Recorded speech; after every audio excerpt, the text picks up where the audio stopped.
abordar la cohesión, primero se tendrá que establecer que existe una continuidad en el texto, es decir, que hay algo que permite que cada elemento lingüístico sea un instrumento eficaz para acceder a otros. En ese sentido, se relaciona la cohesión directamente con un componente relacionado con la sintaxis, que será aquella que desempeñe esta función en la comunicación. Por otra parte, las funciones sintácticas van a reflejar qué restricciones y capacidades tiene la mente humana para el almacenamiento de ciertas partes que componen precisamente la comunicación. Ya que las dependencias gramaticales se establecen a menudo entre elementos que aparecen alejados discursivamente unos de otros, la sintaxis proporciona patrones homogéneos de varios tipos y de diferentes materiales reales. Así nacen entonces las unidades sintácticas principales, que son el sintagma, la cláusula y la oración. Estas unidades suelen presentarse en un intervalo breve de tiempo. Sin embargo, cuando se trata del procesamiento de fragmentos textuales más largos, deben intervenir otros mecanismos que faciliten la comprensión de estas estructuras. Y así se establecen entonces algunos mecanismos que pueden estabilizar el sistema y asimismo economizar el esfuerzo de procesamiento. Estos mecanismos pueden ser la repetición, repetición parcial, paralelismo, paráfrasis, uso de proformas, elisión, tiempo y aspectos verbales, conexión y entonación. Se dice que la cohesión que existe en el interior del sintagma de la cláusula o de la oración es más directa y también más obvia que la que hay entre dos o más de estas unidades. Así, para ver esta construcción más detenidamente, se hace desde un punto de vista procedimental, donde se dice que es por medio de vínculos que se establece la conexión entre pares de elementos que componen las unidades. De allí surge una pregunta, y es, ¿cómo y en qué orden se han de crear esos vínculos? Se encuentra entonces en un tipo distinto de sintaxis la red de transición potenciada. En una red se encontrarán nudos, que son a su vez conectados por vínculos. Así, para trasladarse de un nudo a otro se realiza un movimiento de transición, donde se cruza el espacio textual a través de un vínculo. Veremos ahora algunos ejemplos de esta transición de la que se habla, teniendo en cuenta que estas redes van a producir estrategias y expectativas en los usuarios lingüísticos, que utilizarán reglas que les van a permitir entender conceptos como la de los macroestados y la de los microestados.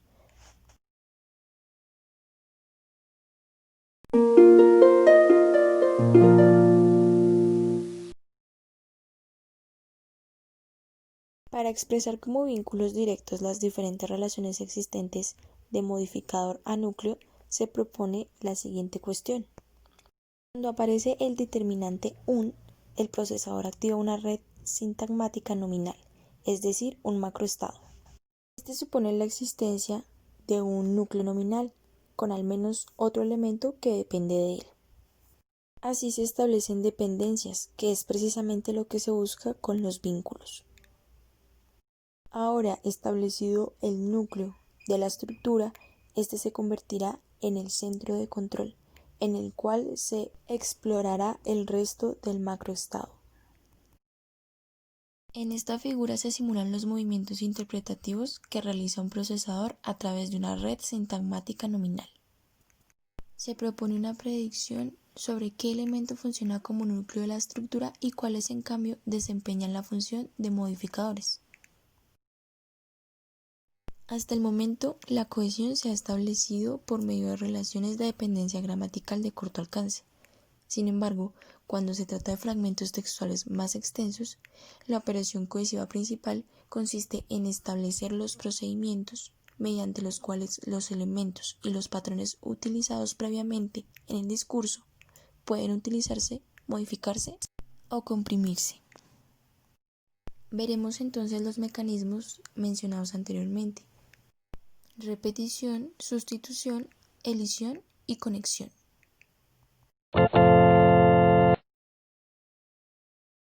Se analizará específicamente la repetición léxica, que es bastante frecuente en el habla espontánea como resultado del breve tiempo que dispone el productor para planificar la superficie textual.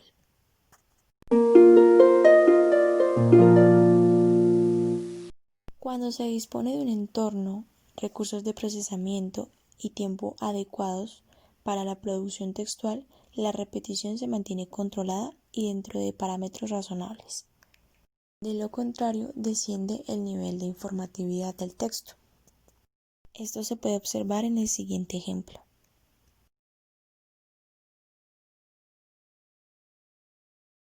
Ahora veremos otros ejemplos de repetición correctos, como cuando se desea reafirmar un punto de vista propio.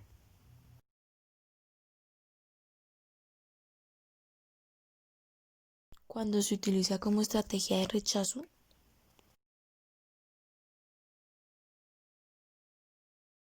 cuando desea hacer sobrevivir sus enunciados ante las interrupciones de los interlocutores.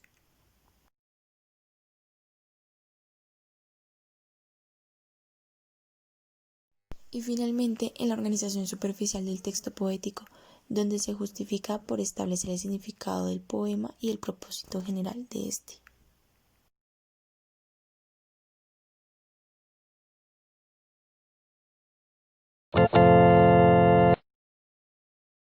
Al término referencia se tienen dos variantes. La primera es la continuidad referencial, que es cuando se expone una palabra en diferentes partes del fragmento, pero sin importar esto, la designación es la misma. La designación que se da a la entidad en el mundo textual significa lo mismo en cualquier parte del fragmento. Un ejemplo de esto es: muchas casas han quedado completamente inundadas de agua. Yo diría que la mayor parte de ellas están inundadas de agua. Están completamente hundidas debajo del agua. Se hace una acentuación especial en completamente inundadas, y esto es reiterativo en 3 lugares del fragmento, pero su designación es la misma.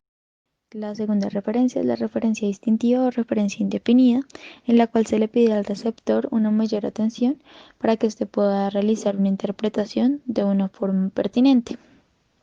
El ejemplo que se da es: las malas noticias no sorprendieron a la señora Ancrum, que estaba esperando un niño. Ella dijo que lo había estado medio esperando.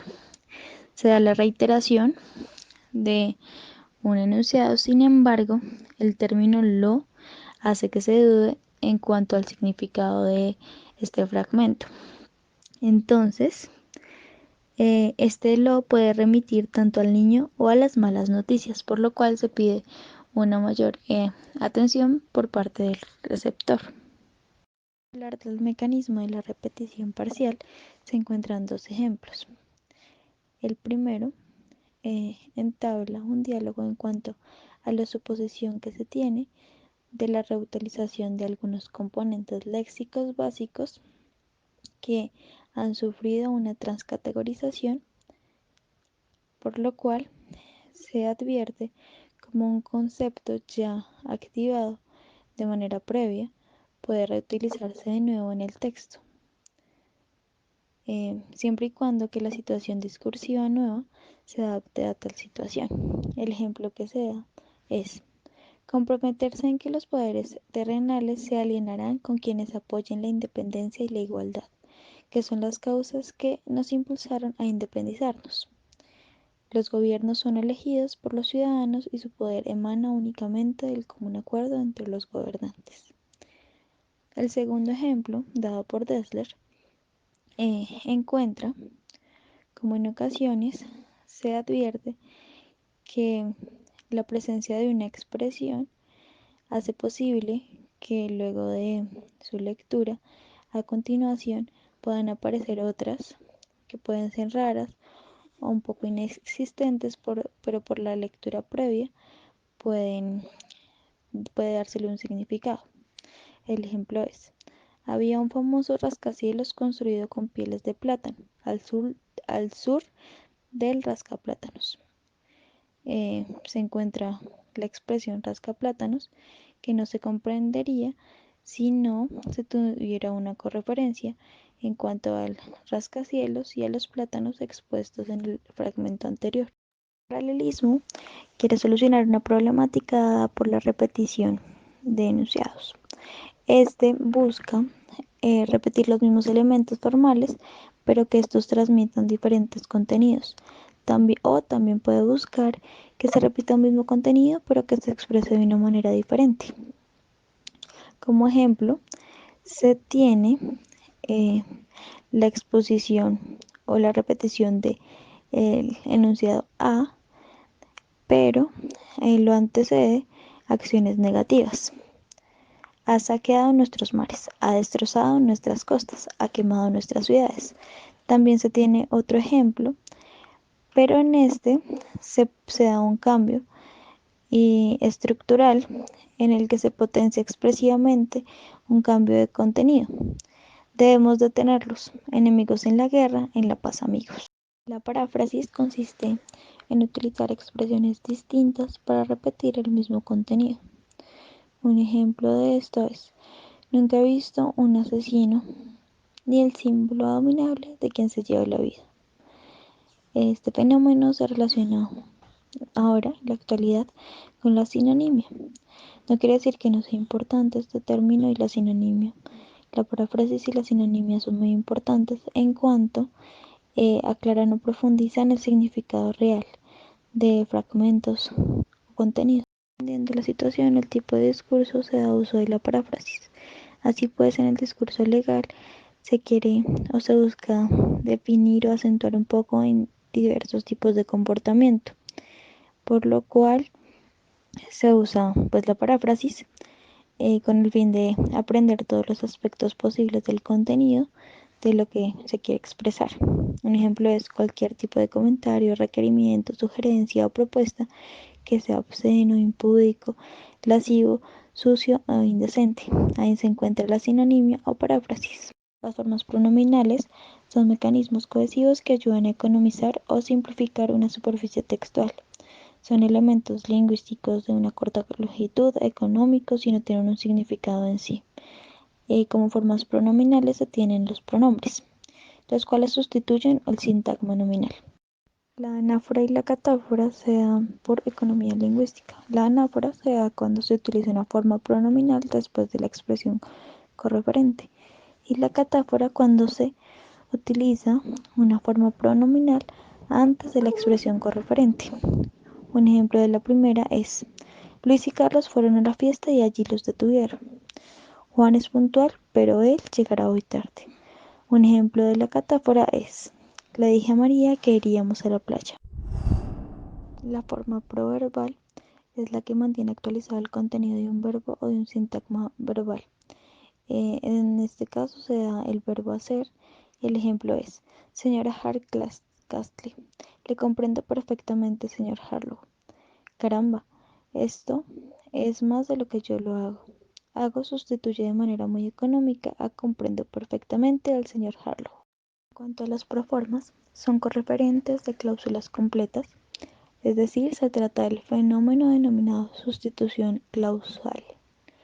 En cuanto a esto se da un ejemplo del término eso.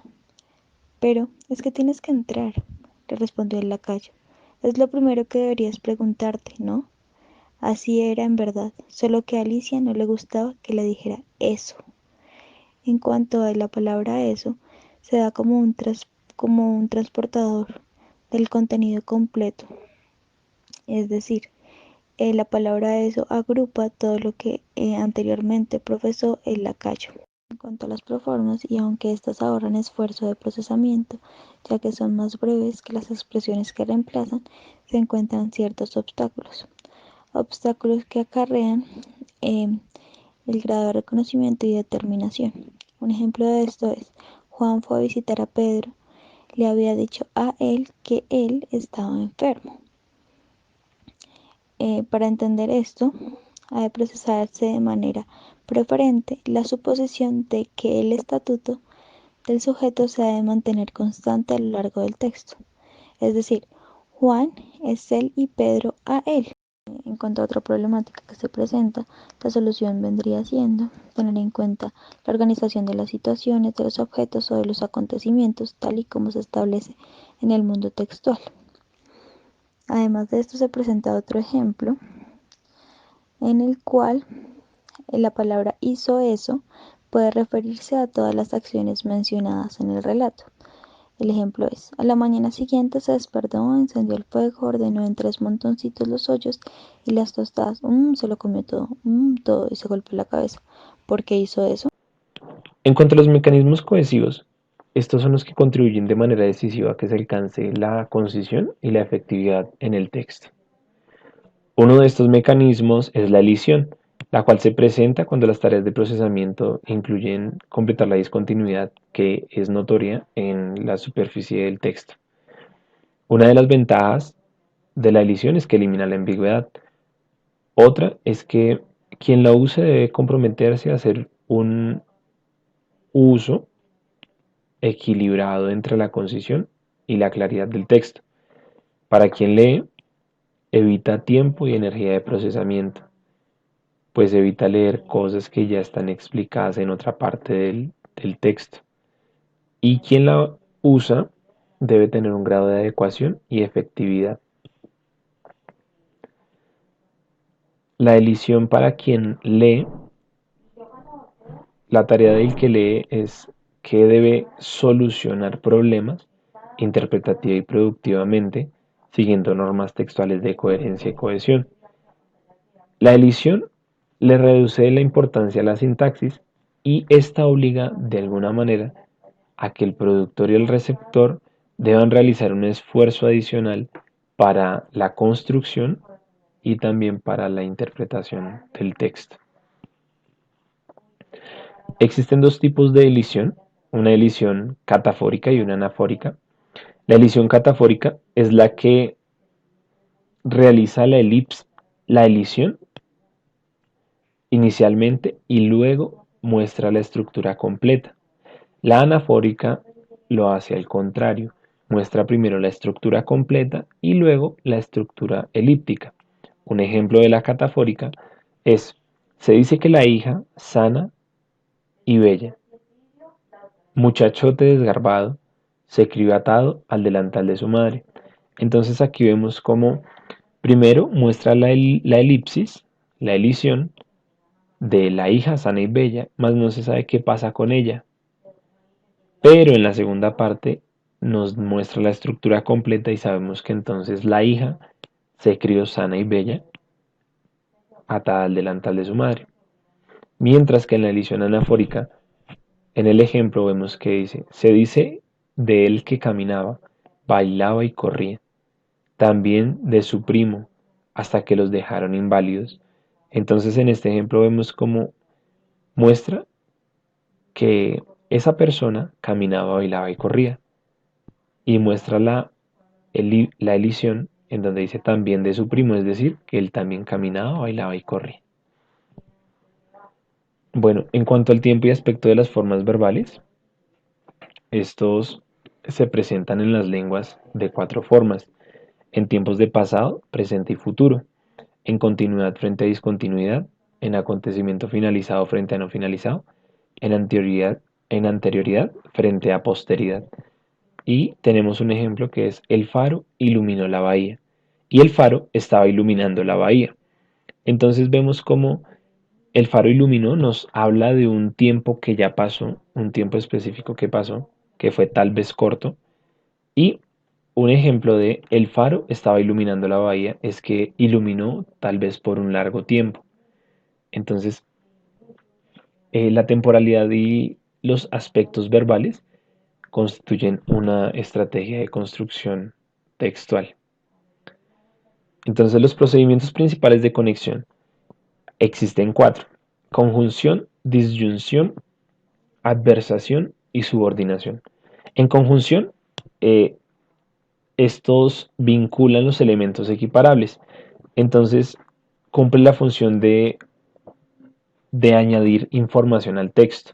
Un ejemplo es: los perros lamían el hueso y a veces lo mordían y, sin embargo, no podían acabar con él. Entonces aquí la conjunción y nos ayuda a añadir información al texto.